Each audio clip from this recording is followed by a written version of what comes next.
Insurance మీకు already form వచ్చింది, అది పూర్తి చేసి పంపిస్తే మనకు అది అమలు అయ్యేటటువంటి యాక్చువల్గా ఏప్రిల్ 1 నుంచే మనకు అది అమలు అవ్వాలి.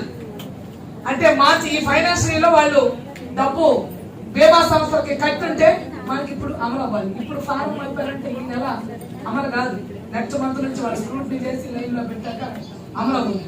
కాబట్టి ఆ PMJJY BY ఏదైతే ఉందో అమ్మా, PMJJBY దీని కింద 2 లక్షలు 18 ఏళ్ల నుంచి 50 ఏళ్ళకి సంబంధించి వర్తించింది. ఇంకోటి ప్రధానమంత్రి సురక్ష బీమా యోజన అనేది ఉంది కదా, దానికి సంబంధించి 20 రూపాయలు చెల్లిస్తే 70 ఏళ్ల వరకు కూడా అది వర్తించేటటువంటి స్కీమ్ అని 50 తర్వాత ఉండే వాళ్ళ కోసం అని కూడా ఇద్దరికి కలిపి చెప్పండి.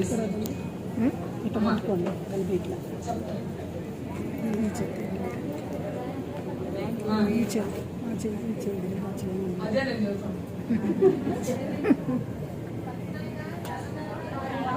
పర్సనల్ గా ఓపెన్ చేసుకుంటే మీరు ఇప్పటికే ఓపెన్ చేసుకుంటే ఈ సంవత్సరం అయిపోయాక దాన్ని క్లోజ్ చేసుకోండి. ఇప్పుడు ఈ అమౌంట్ ప్రభుత్వం కట్టింది మన వైపు నుంచి.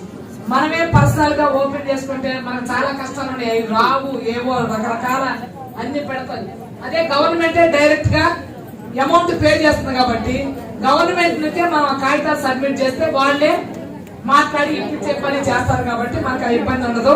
ఈ సంవత్సరం వరకు ఇప్పుడు మళ్ళా మీరు కట్టకుండా ఈ ఇయర్ కి దీనిలోకి వచ్చేస్తే సరిపోతుంది. కాబట్టి దీనిలో కట్టుకునే పని చేయండి. అట్లాగే మట్టి ఖర్చులు ఇస్తామన్నారు, చనిపోయిన వాళ్ళకి మట్టి ఖర్చులు ఇస్తామన్నారు. ఇప్పుడు నేను చెప్తుందన్నీ ఒప్పందాల్లో ఉన్నటువంటి జీవోలు మనకు రావాల్సినటువంటి వాటికి సంబంధించి. అట్లాగే సంక్షేమ పథకాలు అమలు చేస్తామని చెప్పారు, దాని గురించి పట్టించుకునే పని చేయట్లేదు. అట్లాగే 1000-1200 జనాభాకి ఒకరు, అట్లాగే పట్టణాల్లో 2000 2500 ఉండాలని చెప్పాం. ఆ లిస్టులు కూడా ఇవ్వమని చెప్పాం. మనోళ్ళు నాకు 3000 అని నాకు మెసేజ్ పెట్టారు. వాళ్ళు జిల్లాలో ఉన్నటువంటి వాళ్ళు PSCలో ఉన్న ఆశా వర్కర్ జిల్లా గ్రూప్ లో పెడితే నాకు ఫార్వర్డ్ చేశారు. 2500 జనాభా నా ఏరియాలో పలానా ఊరు అంటే ఆ ఊరు ఏ జిల్లాలో ఉంది, ఏ PSCలో ఉంది, ఎలా తెలుస్తుంది? అందుకని ఆ జనాభాకు సంబంధించి అదనంగా ఉన్నటువంటి వాళ్ళు, అట్లాగే కొండ ప్రాంతంలో ఉండి పట్టణ ప్రాంతాల్లో కొండ ప్రాంతాలు ఉన్నాయి మనకి, విజయవాడ కానీ ఇక్కడ కానీ కొన్ని జిల్లాల్లో.